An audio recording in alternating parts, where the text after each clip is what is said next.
Donc, je vais tout de suite rentrer dans le vif du sujet. C'est sûr que vous êtes plusieurs à avoir vu que j'ai publié sur mes réseaux sociaux récemment tout ce qui concernait le film qui va sortir ce soir en salle au Québec, qui s'appelle Les Éblouis, pour ne pas dire Les Illuminés. C'est un film qui arrive tout juste de France, une jeune femme qui, comme moi, a été donnée ou sacrifiée à un culte clandestin. Elle avait 12 ans. Et dans l'histoire, on voit comment on s'y est pris pour endoctriner les parents. C'est très typique. On voit comment les parents réagissent à l'enfant. On voit comment l'enfant a un intérieur beaucoup moins conditionné que les parents. On voit comment le cerveau se fait laver, comment que la sororité, la fraternité, la communauté est utilisée pour combler des lacunes. Puis c'est triste parce que c'est beau, la fraternité, la communauté. On voit, en tout cas, on voit plein de choses. Hein? Puis moi, c'est sûr que je me sens très, très, très vulnérable de vous jaser ce matin parce que je suis ambivalente entre énormément de joie et beaucoup, beaucoup de tristesse. Et je vous explique. J'ai beaucoup de joie qu'on parle de ce sujet-là parce que vous, monsieur, madame, qui avez grandi dans une société où vous avez l'impression que vous avez pas la faiblesse d'esprit pour vous faire attraper par ces prisons-là, parce que ça finit toujours comme ça. Je veux vous dire que si vous rejetez d'emblée cette réalité-là, vous allez toujours être à risque de cette réalité-là. Parce que vous ne réalisez pas que tous les ingrédients que ça prend pour se faire attraper de près ou de loin par une secte sont dans notre société actuelle plus qu'avant. Je vous explique. Le mot secte veut dire scission. Scission, on est en réaction, c'est des mouvements contestataires. On conteste les gros ordres établis. La secte dont il est question dans le film, celle dans laquelle j'ai été prisonnière, on va le dire, c'est des sectes qui étaient contestataires face à l'Église. Mais aujourd'hui, on est contestataire face à plein de choses. Donc, il faut se regarder dans les ingrédients. L'autre chose qui est complètement faux dans les croyances populaires, c'est que la personne qui se fait avoir dans une secte, c'est quelqu'un qui est un faible d'esprit. Faux. C'est le contraire. C'est des gens en quête d'idéal. C'est des gens qui cherchent au niveau de la spiritualité. Ce sont ces gens-là. Donc, regardez si vous êtes en quête. Regardez si vous cherchez beaucoup de réponses à l'extérieur de vous. Ça, là, c'est vrai aujourd'hui plus que jamais. Ensuite, tranquillement, à force de voir qu'il y a quelqu'un qui est plus que nous autres, hein, lui, il sait, alors que moi, je ne sais pas. Lui, il va me révéler des choses, alors que moi, je n'ai pas ce contact-là avec l'autre-là. Quand l'autre être humain comprend des choses que vous ne comprenez pas, il sait des choses que vous ne savez pas, parce que lui, il a un contact avec l'Éternel, le Créateur, que vous n'avez pas. Bullshit, mes amis, toujours. Pas juste dans des sectes. Vous savez, dans les coachs, dans les enseignants, dans ceux qui font ce que je fais. Tu sais, là, si quelqu'un a quelque chose que vous n'avez pas, poubelle! C'est tellement une des indices d'imposture. Hey, je vais aller chercher mes indices d'imposture, je les ai tous. Donnez-moi 2 secondes.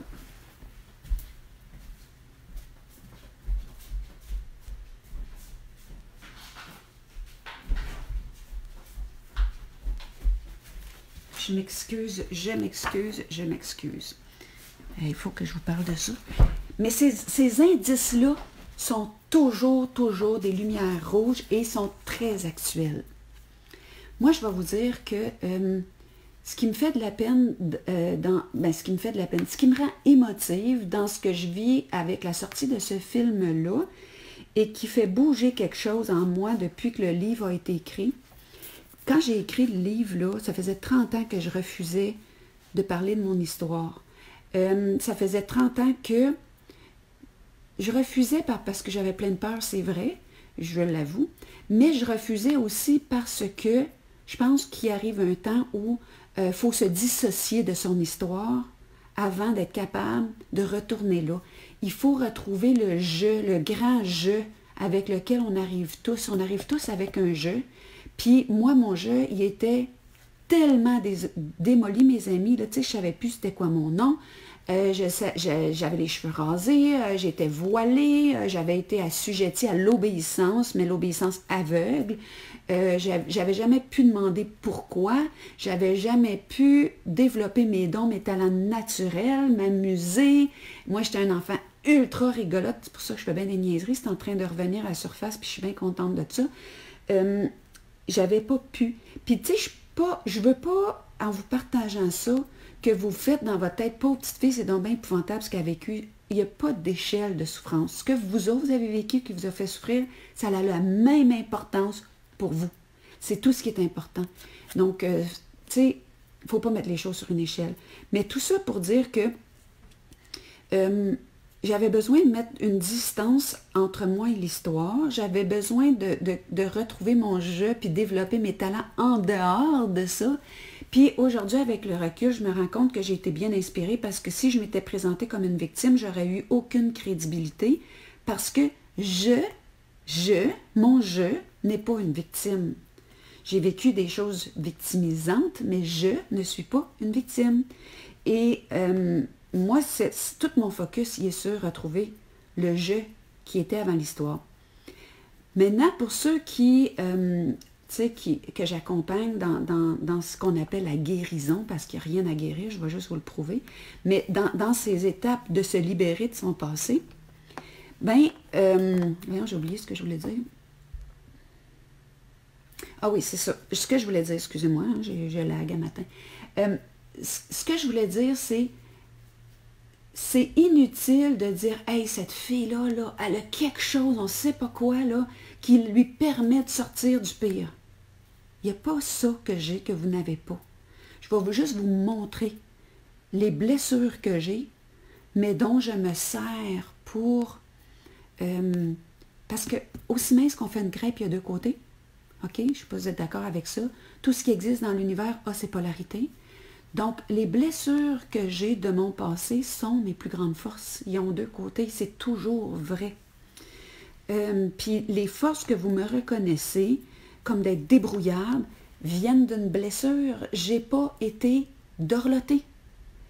Donc, le côté de moi qui va se débrouiller toute seule, puis qui va être actif toute seule, puis qui va arriver là où est-ce qu'elle veut toute seule, c'est une force que j'ai. Sauf que, elle vient de ma blessure. Et vos forces viennent de vos blessures, ou vos blessures sont une force qui n'a pas été assez... qui n'a pas eu assez d'attention. C'est juste ça que c'est. Puis là, elle demande beaucoup d'attention, cette force-là, pour qu'elle puisse montrer son autre côté. Je ne sais pas si ce que je vous dis fait du sens. Dites-moi si vous comprenez aussi. J'ai la tête trop loin, là, matin. Mais c'est pas « oh, elle a des forces », puis non, elle a des faiblesses qui sont aussi ses forces. Puis tu sais, il y a des gens, par exemple, qui me disent... Là, il y a beaucoup de personnes qui me disent qu'ils n'ont pas de son, mais il y en a d'autres qui me disent qu'ils ont du son. Donc, essayez de voir avec vos appareils. Je ne sais pas ce qui se passe, là, mais je ne peux pas vous aider.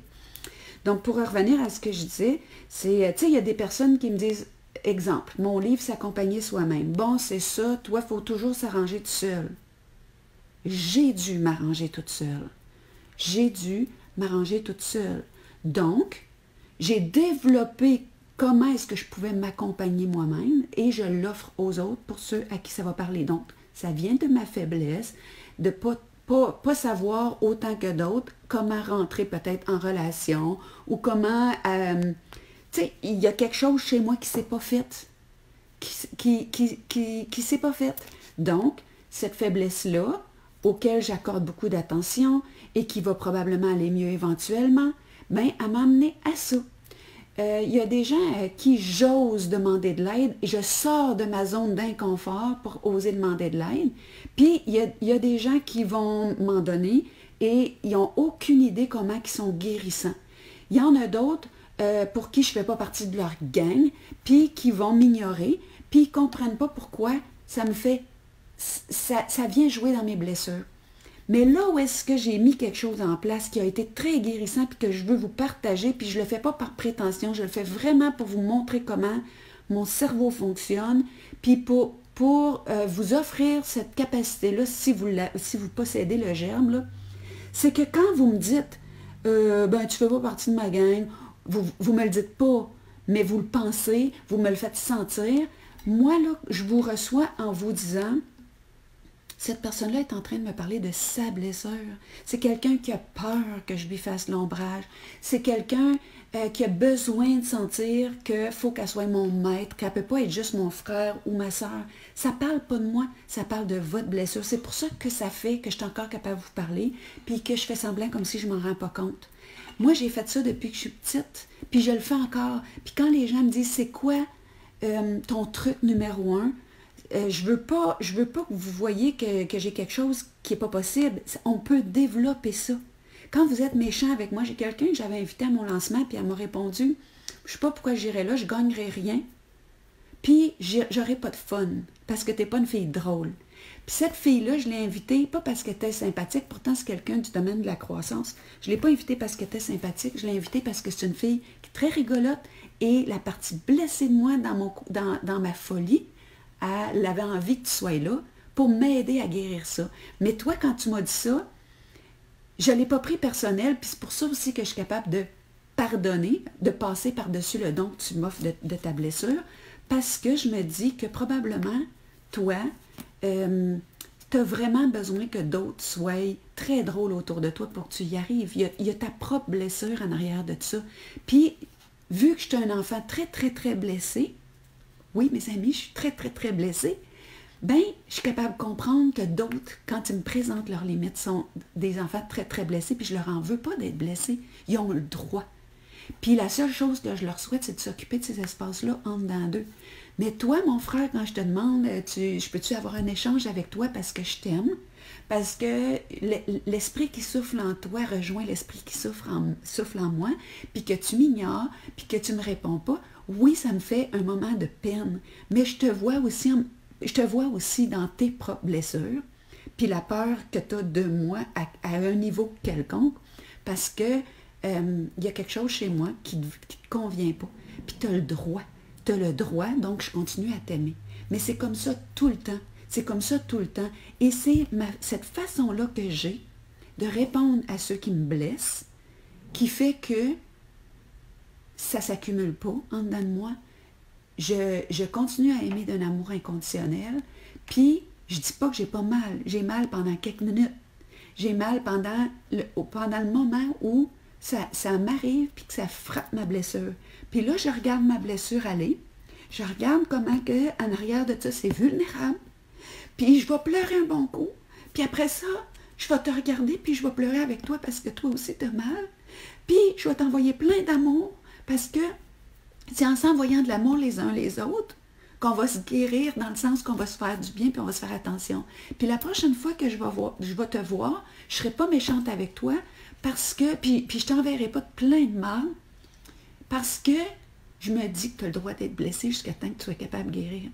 Je ne sais pas si ça fait du sens. Répondez-moi si ça fait du sens de ce que je vous dis. C'est comme ça qu'on n'accumule pas de merde, mes amis. C'est comme ça que les blessures ne nous rendent pas aigris. C'est comme ça qu'on peut continuer à contribuer. C'est comme ça qu'on peut continuer à aimer. Hein? Puis moi, je vais vous dire de quoi. J'ai eu beaucoup de difficultés à sortir ce livre-là parce que j'avais ma vie. J'avais mis la distance nécessaire pour retrouver mon jeu. J'étais passée à autre chose. C'était rendu à des années-lumière de moi. Comment je dirais ça? C'est pareil comme si j'avais vécu une vie antérieure, 2 vies dans une. La seule chose qui demeurait pour moi, c'est la perte de ma famille. J'étais une âme extrêmement, extrêmement aimante au niveau de mes frères et sœurs.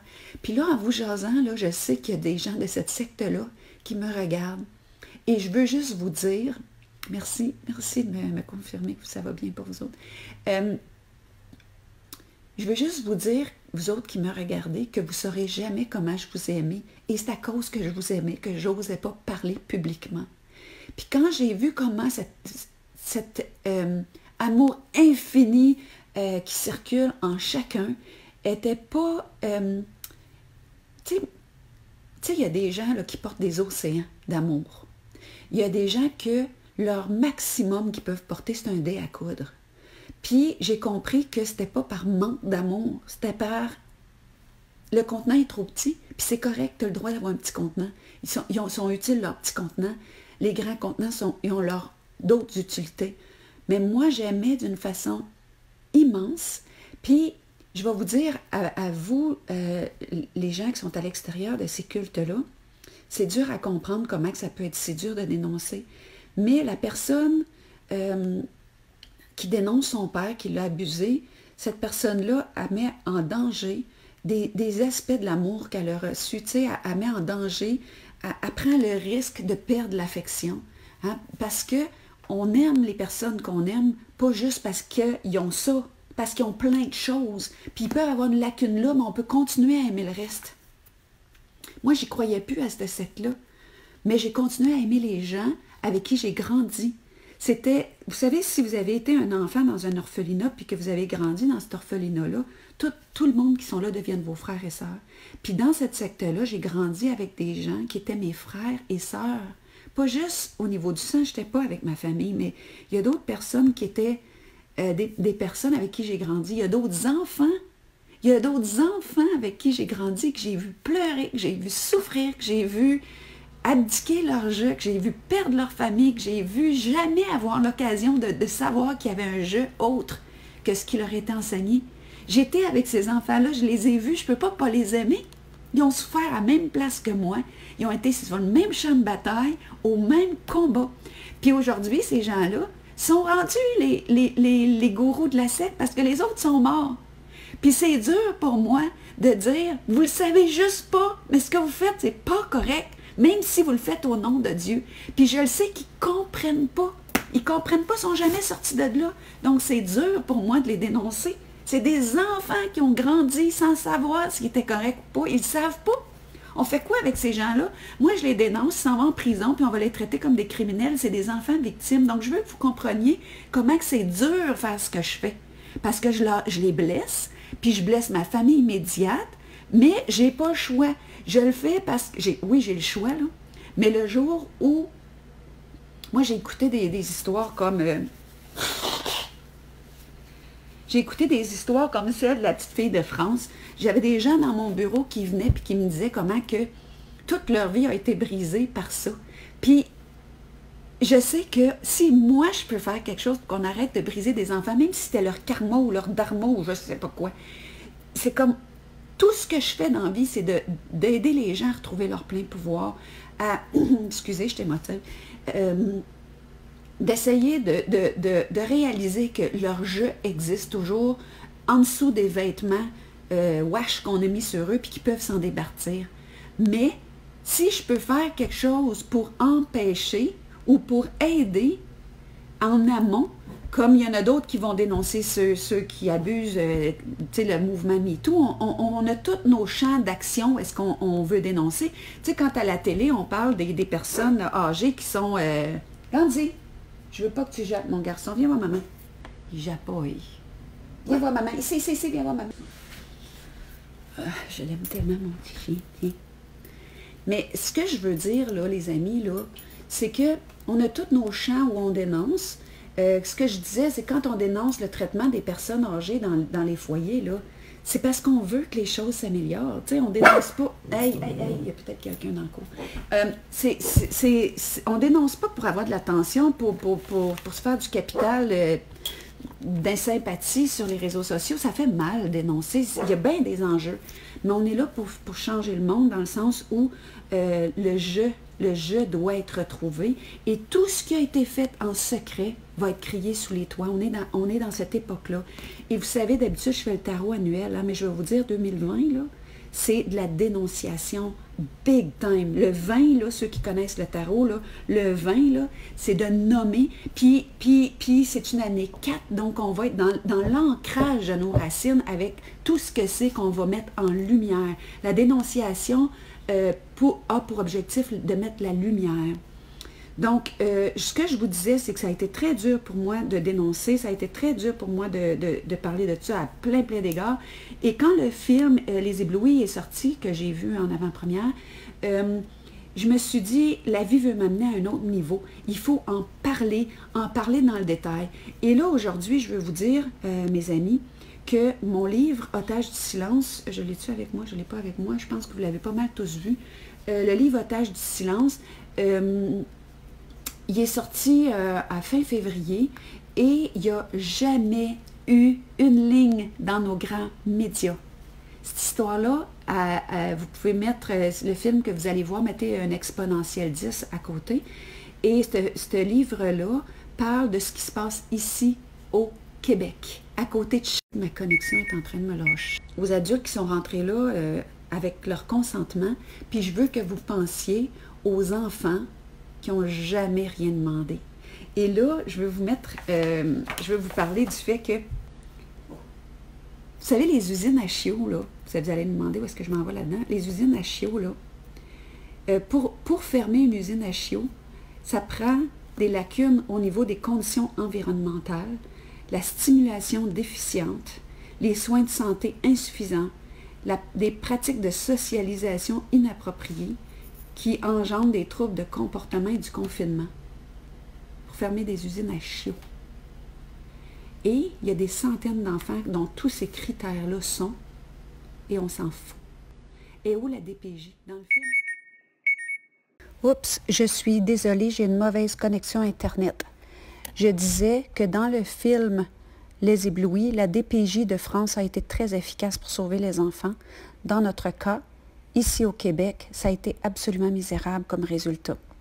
Et ensuite, je parle du fait que quand je regarde comment la planète tout entière a retenu son souffle et a tout mis en œuvre pour effectuer le sauvetage de 33 mineurs au Chili en août 2010, les célébrations comme les compensations financières qui ont suivi, moi, je me questionne à savoir si on était considérés comme des sous-humains.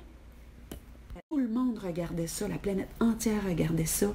Ils ont eu des compensations, il y a eu des fêtes de joie partout dans le monde pour sauver ces mineurs-là. Et il y a des enfants ici au Québec qui sont encore captifs. Ma petite sœur, elle a été mise dans la secte à l'âge de 1 an. Elle a 49 ans et elle n'a jamais atterri sur Terre. Je vous dis ça pas pour faire pitié, ça existe encore. Donc moi, là, ce matin, là, les partages que je vous fais, si je mets de la lumière sur ça, c'est pas parce que mon passé, il n'est pas passé. C'est que je profite de la tribune qui se présente à moi pour dévoiler ça. Et par le fait même, par ricochet, je vais toujours rester une fervente. Désolée, j'ai une mauvaise connexion à nouveau. Je disais que je serais toujours excessivement sensible à ceux qui se mettent au-dessus des autres, ceux qui savent alors que les autres ne savent pas, ceux qui se positionnent au-dessus. Et je suis très consciente des limitations qui viennent avec cette blessure, mais je suis aussi consciente de ses forces. Cela dit, j'en prends soin et j'y travaille. Dans le sens, on ne travaille pas sur nos blessures, là, mais on leur est présente, on leur donne de l'attention, je vous garantis que je donne beaucoup d'attention à cette blessure-là pour devenir plus souple, plus douce, pour être plus dans le lâcher-prise, pour pouvoir avoir un discernement spirituel sans que vous sentiez cette espèce de colère qui m'habite encore. Hein, il y en a encore, je ne peux pas nier. J'y travaille, mais en attendant, je vous demande d'accueillir cet espace blessé-là de moi, parce que je dois accueillir vos espaces blessés face à mes résistances, tu sais, ça va ensemble, on est comme ça, on se donne la main. Donc, je vais vous laisser avec ça.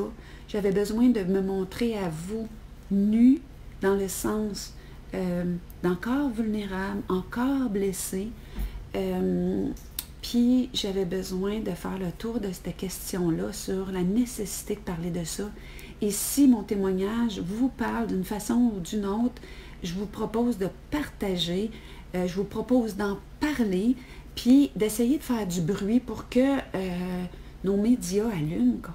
J'allais dire un gros mot, hey, qui allume. Ça n'a pas de sens, ça n'a pas de sens. Les enfants, là, c'est notre monde de demain. Je vous embrasse fort, je vous aime. Merci d'être là. J'apprécie vraiment chacun de vos regards parce que ça fait du bien à la petite blessée en dedans de moi. Puis si ça peut vous éclairer, parce que moi j'ai dû vivre de l'intérieur bien avant de vivre de l'extérieur, bien tant mieux. Puis pour moi c'est un gros, on se donne la main. Puis vous êtes la famille que j'ai pas eue, puis ça me fait tellement de bien, tellement, tellement de bien la petite fille que j'ai été et que je suis toujours. Donc, bye bye.